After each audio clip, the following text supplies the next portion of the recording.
Please pray with me. Oh God, we gather once more to listen for your still speaking voice, longing for a fresh word or an old word renewed. And so this morning we pray that the words of my mouth and the meditations of all of our hearts would be pleasing to you. And where we depart from your Spirit, O God, may that quickly fall away. Amen. Amen.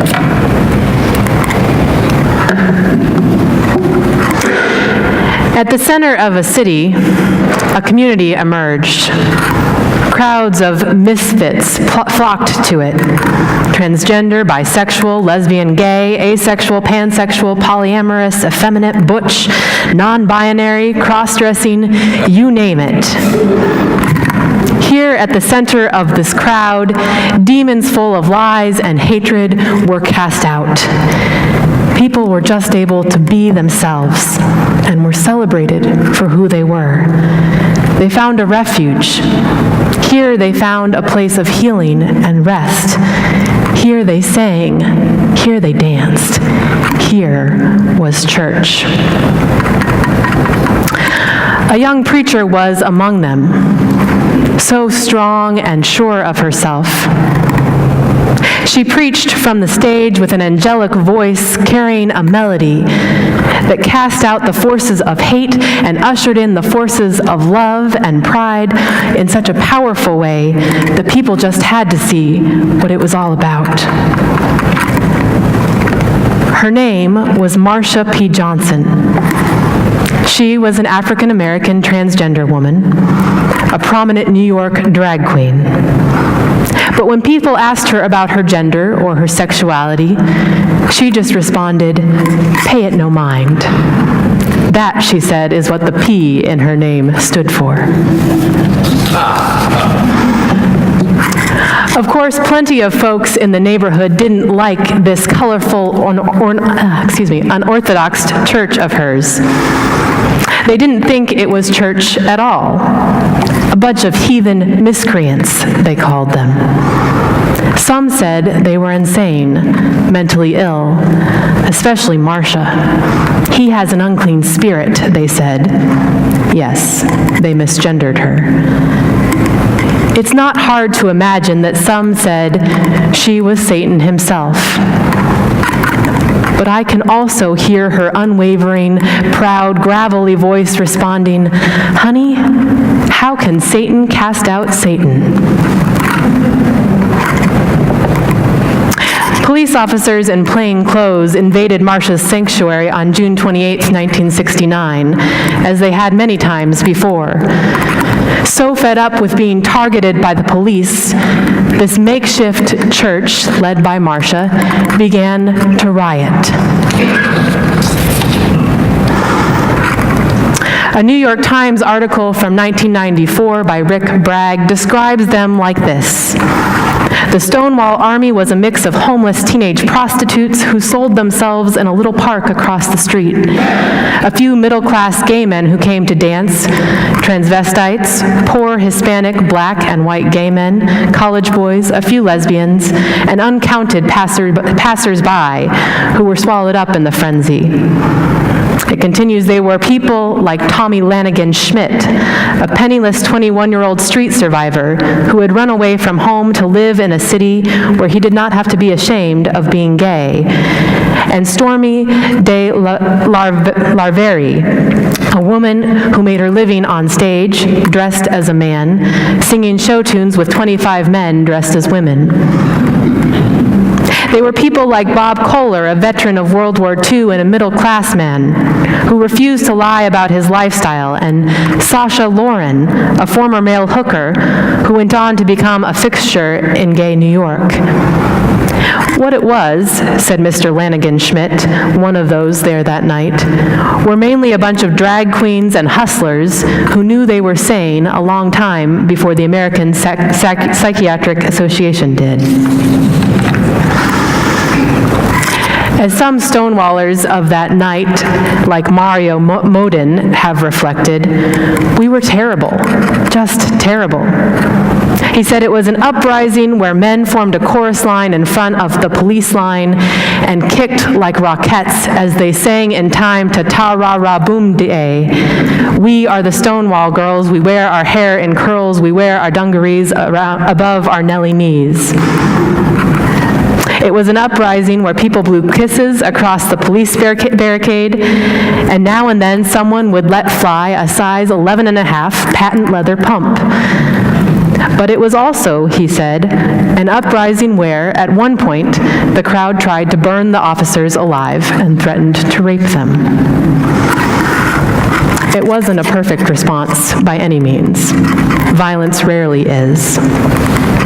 As Martin Luther King once commented, a riot is the language of the unheard. And perhaps they didn't know what else to do. So tired were they of being treated like dogs, round up, beat up. So tired were they of running.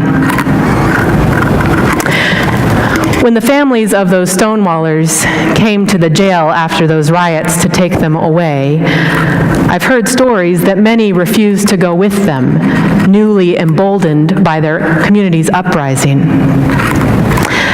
I imagine that if Marcia's family had arrived that day with men's clothes for her to change into, ready to take her away, she would have looked around that jail cell at the bruised, scantily clad, sequined men in go-go boots, and the women in their suits and ties and slicked back hair, and her trans siblings dressed as their true selves. And she would have said to her family, "No, sorry. This here, this is my mother. And this here, this is my father. And these here, these are my siblings."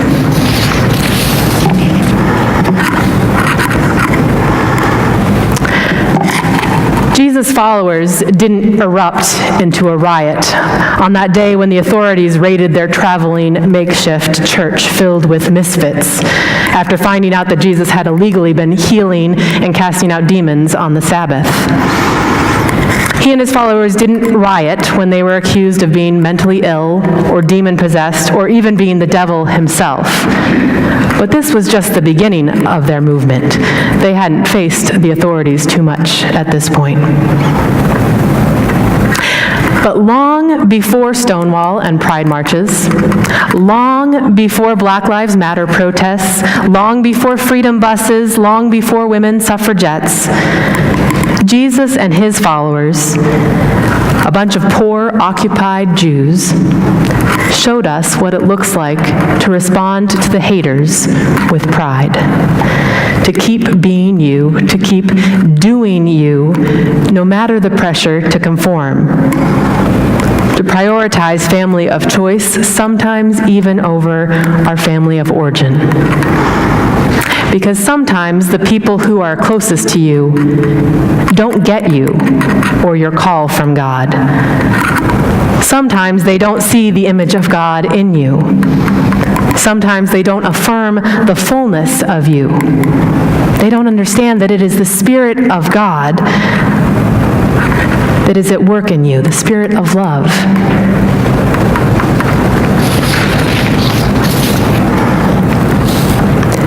Jesus' mother and brothers show up right alongside the authorities that day, ready to drag him away. We don't really know if their intentions were good or bad. Probably they were there because in some kind of twisted way, they thought this was the most loving thing to do for Jesus. Maybe they really believed he was having a mental breakdown. Maybe they really believed he was going against the way of God. Maybe they really believed that this was just a phase of queer ministry for him. Maybe, like so many families of LGBT individuals, they felt they had to squelch his love, his identity, his passion for his own good, because they worried about what the world would do to him.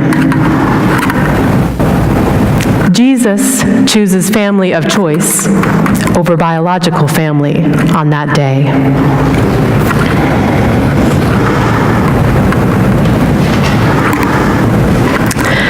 You know, just like the Pharisees of Jesus' day, the church likes to talk an awful lot about the healing on the Sabbath kind of sins, the technicalities, and not much at all about that one sin that Jesus said was the absolute unforgivable sin, blaspheming against the Spirit.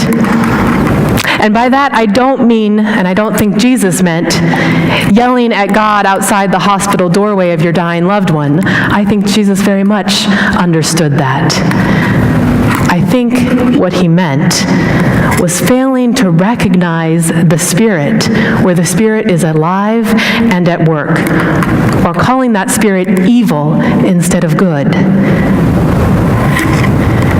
No matter your intentions, if you look God square in the face in someone else and you fail to see God, that's sin.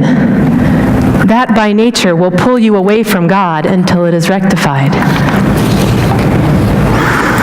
So I want to say to you, if you've been marginalized or oppressed or treated unjustly or pressured to do or be anything other than who God made you to be, if you've not felt the freedom to live into all that God made you to be and to follow God's call on your life, then I encourage you, follow Jesus' example. Stand proud and find that community of that family of choice who get what you're about and get what God is about in you. Jesus reminds us that nothing and no one is more important than following your heart and following that call that God has placed on your life to do justice and to love mercifully and to walk humbly with God. I know there are many of us here in this room who came to Good Sam as some form of spiritual refugee. People who sometimes have had the people closest to them, their own family members or church members, fail to see the Spirit of God, the good and the beauty in their life. I know there are some of us here in this room this day who've had that experience. Ironically, those people who fail to recognize the Spirit of God in us are often the ones who call us sinners, when the real sin is they're not recognizing the image of God in us. So I want you to hear that. I want you to believe that. The real sin is not who you are. It's them not recognizing God in you. Don't internalize their words. Don't let their lies become your reality.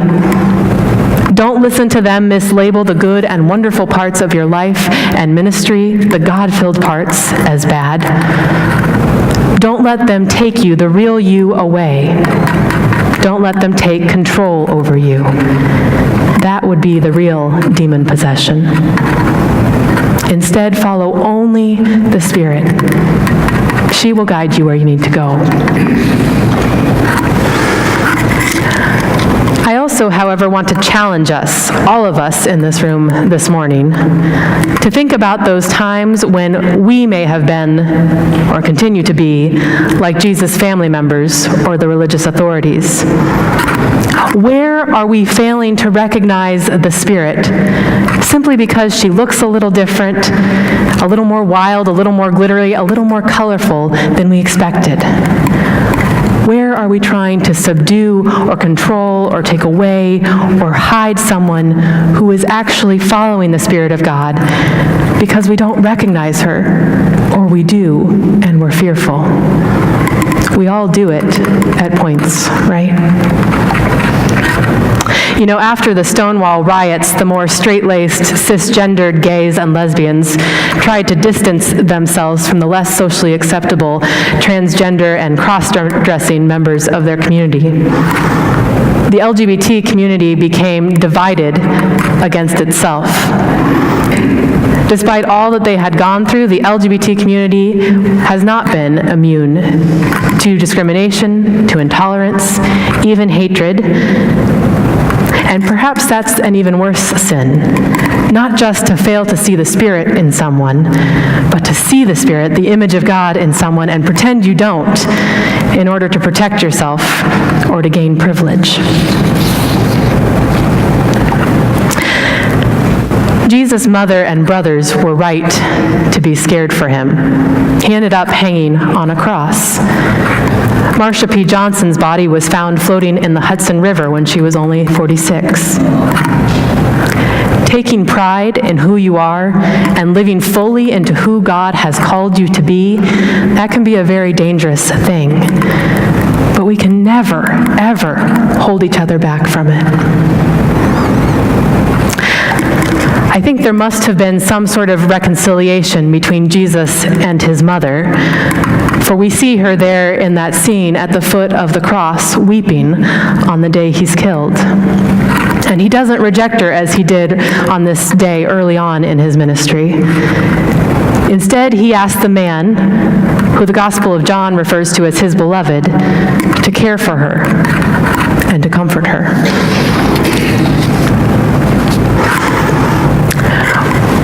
We are, all of us here in this room, part of a global institution and movement called the Christian Church. Many marginalized and disenfranchised groups across the globe, when the church has come to them, outstretched hands, calling, brother, sister, my son, my daughter, have recognized that the church is working against the Spirit in their life. And they have very rightfully said to the church, you're not my siblings, you're not my parents. The people over here are. The church has at times failed to stand in solidarity as strongly and boldly as it should have with victims of sexual assault, domestic violence, discrimination, hatred, racism, genocide. The list could go on. We have silenced and squelched the Spirit in the marginalized and the abused instead of amplifying their voice, instead of setting the Spirit free in them.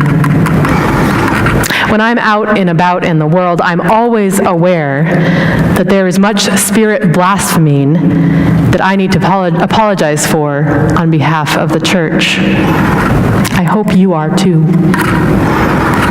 Sometimes evangelism, sharing the good news of Jesus Christ, is simply choosing to see and recognize the Spirit in someone in whom the church has failed to see the Spirit or has called demon-possessed. So this week, look for the Spirit inside of you. Look for the Spirit in anyone who seems a little queer, a little out of the ordinary, but in whom there is love. And particularly, look for the Spirit in the marginalized communities. Look for the Spirit in those others try to silence. Recognize her and celebrate her beautiful, non-binary, glittery, colorful presence, and do not hinder her from her work. May it be so. Amen. Let us rise and sing our next hymn. You'll find it on the screen.